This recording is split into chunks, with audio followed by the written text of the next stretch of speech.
शक रिश्तों का सबसे बड़ा दुश्मन होता है। अगर किसी के बीच रिश्ते में अगर शक आ जाए तो फिर बेड़ा गर्क हो जाता है। और शक एक ऐसी बीमारी है कि जिसका इलाज आज तक नहीं बना है। उत्तर प्रदेश के सहारनपुर में इसी शक के चलते एक सिरफिरे पति ने अपने पूरे परिवार को ही गोलियों से भून डाला। ये जघन्य हत्याकांड यूपी के सहारनपुर जिले से सामने आया है। यूपी के सहारनपुर जिले में बीजेपी नेता योगेश रोहिल्ला ने गंगोहा थाना क्षेत्र के अंतर्गत अपनी पत्नी और अपने 3 बच्चों को गोली मारकर हत्या कर दी। आरएनएस की रिपोर्ट के अनुसार इस समय जो अब जानकारी अभी तक मिली है उसमें पति ने अपने 3 बच्चे, 1 बेटी और 2 बेटा के सिर में पास में रखकर गोली मारी और उसके बाद में उसने अपनी पत्नी नेहा को भी गोली मार दी। बच्चों की तो मौके पर ही मौत हो गई, लेकिन पत्नी ने 51 घंटे तक मौत से संघर्ष किया और आखिरकार नेहा जिंदगी से हार गई और चंडीगढ़ पीजी में 51 घंटे के बाद में उसकी मौत हो गई। संजय एक्सप्रेस न्यूज में आपका स्वागत है। चैनल को सब्सक्राइब कर बेल आइकन प्रेस करें। वीडियो को लाइक एवं शेयर कर कमेंट्स बॉक्स में अपनी राय जरूर दें। मृतकों की पहचान जो पुलिस ने की है उसके अनुसार 11 साल की बेटी श्रद्धा, दोनों बेटे शिवांश और देवांश के रूप में हुई है। आरोपी अपनी पत्नी पर शक करता था और अपने आप को ये मनोरोगी यानी कि मानसिक रोगी बताता था, इसका इलाज भी करवाता था, है ना।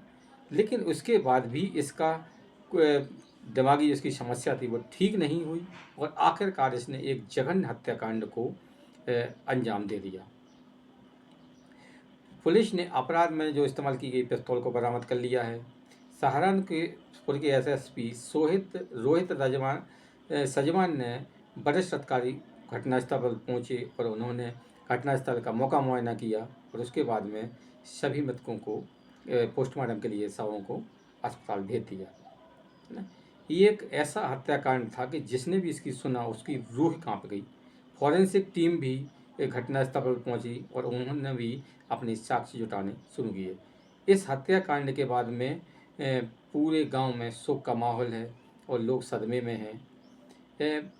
आरोपी रोहित रोहिल्ला की बहन जब घटनास्थल पर पहुंची तो वो रो रो कर कह रही थी कि मेरी भाभी बहुत अच्छी है, सिंपल सादगी भरी है, उसमें कोई ऐब नहीं है, कोई दोष नहीं है और ये मेरे भाई का एक मानसिक रोग है, बीमारी है या उसका शक है, उसके शक ने ही पूरे परिवार को खत्म कर दिया, है ना। अब आरोपी की जो बहन थी वो घटनास्थल पर चिल्ला रही थी कि मेरी माँ का श्राप सही हो गया, फलीभूत हो गया। अब ये माँ का श्राप क्या है इसके बारे में तो ज़्यादा जानकारी तो है नहीं, लेकिन ऐसा कहा जाता है कि इसके माँ बाप भी जहरीला पदार्थ सेवन करने से मरे थे। शायद हो सकता है कि ये प्रॉपर्टी का विवाद हो।